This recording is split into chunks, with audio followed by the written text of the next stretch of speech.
j'espère que vous allez bien. Moi, je vais bien par la grâce de Dieu. Aujourd'hui, je voudrais vraiment faire une courte exhortation, mais pour vraiment motiver une personne qui est découragée. Vraiment encourager une personne qui est découragée pour lui dire tout le match. C'est vrai que l'Église va tire à sa fin, mais tout peut encore se passer. La Bible dit à celui qui croit, tout est possible à celui qui croit. Je vous exhorte à croire, à avoir encore la foi que quelque chose peut se passer. Frères et sœurs, Dieu a fait la création terrestre en 7 jours. 7 jours. Et je pense que vous pouvez l'attester aussi. Il nous reste beaucoup plus que de 7 jours. Il nous reste beaucoup plus que 7 jours. Il y a encore plus que 7 jours avant que l'année ne finisse. Ne vous découragez pas. Ne vous lamentez pas. Ne rentrez pas dans des dépressions. C'est vrai, vous avez planifié un certain nombre de choses. C'est vrai que vous avez prévu de faire telle ou telle chose en cette année 2019. C'est pas passé comme ça devrait se passer. C'est vrai, Dieu vous avait promis un certain nombre de choses que vous n'avez pas pu voir s'accomplir. Mais je vous dis, ne désespérez pas, ne désespérez pas, ne vous découragez pas. Ce n'est pas encore fini. Amen. Ce n'est pas encore fini. Quelque chose peut encore se passer. Il y a de l'espoir pour celui qui croit. Quelque chose peut encore se passer. Mais ne venez pas vous présenter devant Dieu. Les jours sont déjà à nous. Il ne reste pas beaucoup de jours. Ne venez pas vous présenter devant lui avec toute une liste. C'est vrai que si Dieu le veut, il peut faire toute la liste. Voilà, parce que Dieu est Dieu. Mais je veux vraiment encourager quelqu'un à venir se présenter devant le trône de grâce de Dieu afin d'obtenir miséricorde et de trouver grâce pour être secouru dans ses besoins. Mais que ce besoin-là soit un besoin essentiel. Criez pendant les jours qui restent. Criez auprès de Dieu. Criez à Dieu. Criez à Dieu pour un besoin essentiel. Criez à Dieu pour un besoin, pour un miracle. Ne cherchez pas 10 miracles. Ne cherchez pas un. Criez après un miracle. Mais le plus important. Amen. Ayez la foi. Ayez la foi. Généralement, quand on n'est pas exaucé, c'est parce que si on est honnête avec nous, on se rend compte au fait qu'on était désobéissants. Si on n'était pas désobéissants, forcément, Dieu allait opérer le miracle. Dieu allait faire sa part. Mais on manque de miracles, on manque de l'accomplissement de Dieu, des projets de Dieu pour nous, simplement parce que on n'est pas obéissant, parce qu'on ne marche pas véritablement selon la parole de Dieu. C'est superficiel par moments, parce qu'on ne fait pas tout ce que Dieu nous demande de faire, parce qu'on n'est pas vraiment dans l'obéissance à Dieu. Mais si pendant ces quelques jours qui restent, quelqu'un peut se décider de faire le bon choix, quelqu'un peut décider de prendre la bonne décision et de se recadrer, de redresser ses voies et de se remettre véritablement dans la volonté de Dieu, de se remettre véritablement dans la volonté de Dieu, dans l'obéissance, dans la soumission à Dieu. Je vous assure que quelque chose peut se passer. Frères et sœurs, revenez à Dieu de tout votre cœur. Marchez selon sa parole, marchez à la lumière de sa parole. Fonctionnez selon ce qu'il vous a dit. Vous avez un deal avec le Seigneur. Vous avez une alliance avec lui. Il y a des instructions que le Seigneur vous a demandé d'obéir. Obéissez. Obéissez et vous verrez les choses s'accomplir dans vos vies. Obéissez et persévérez. Ne vous découragez pas. C'est vrai que la vie est dure, mais ne vous découragez pas. Persévérez jusqu'à obtenir ce que vous recherchez. Persévérez jusqu'à la fin. Amen. Et une dernière chose, c'est que quand vous aurez obtenu le miracle, je ne dis pas si, quand vous aurez obtenu le miracle que vous recherchez, dès maintenant, commencez à planifier l'année prochaine. Commencez à planifier dès maintenant 2020. N'attendez pas jusqu'à la fin. N'attendez pas jusqu'à la fin. Commencez dès maintenant à planifier l'année 2020. Commencez dès maintenant.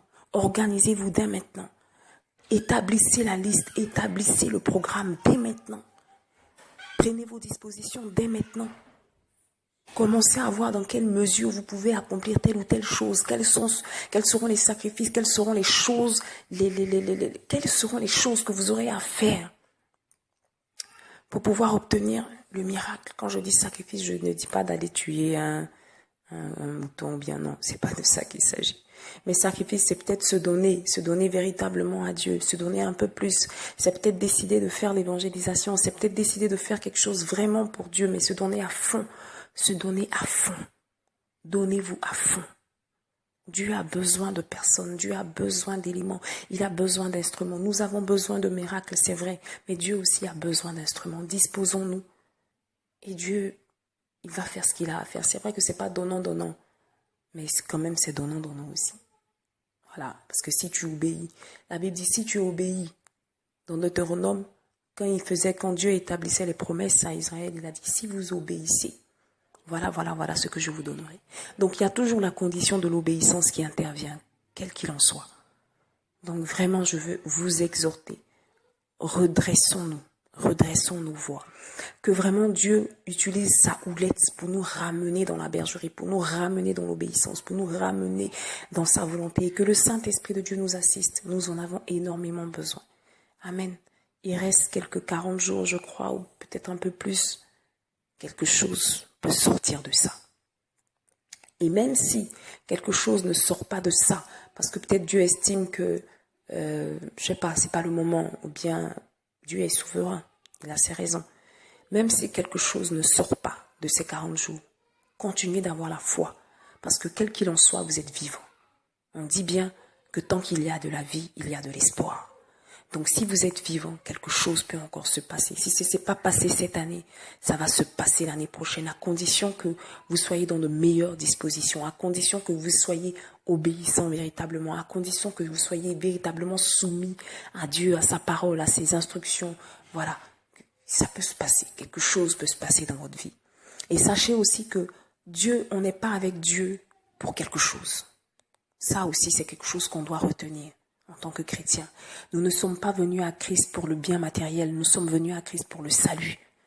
Jésus n'a pas dit venez à moi et je vous donnerai des richesses. C'est pas ça le message premier de Jésus. Le message premier, c'est je me suis donné, j'ai donné ma vie afin que vous ayez la vie. C'est une question de vie. J'ai donné ma vie afin que vous ayez la vie. Je me suis sacrifié afin que vous soyez rachetés, que vous soyez sauvés. C'est d'abord ça le message.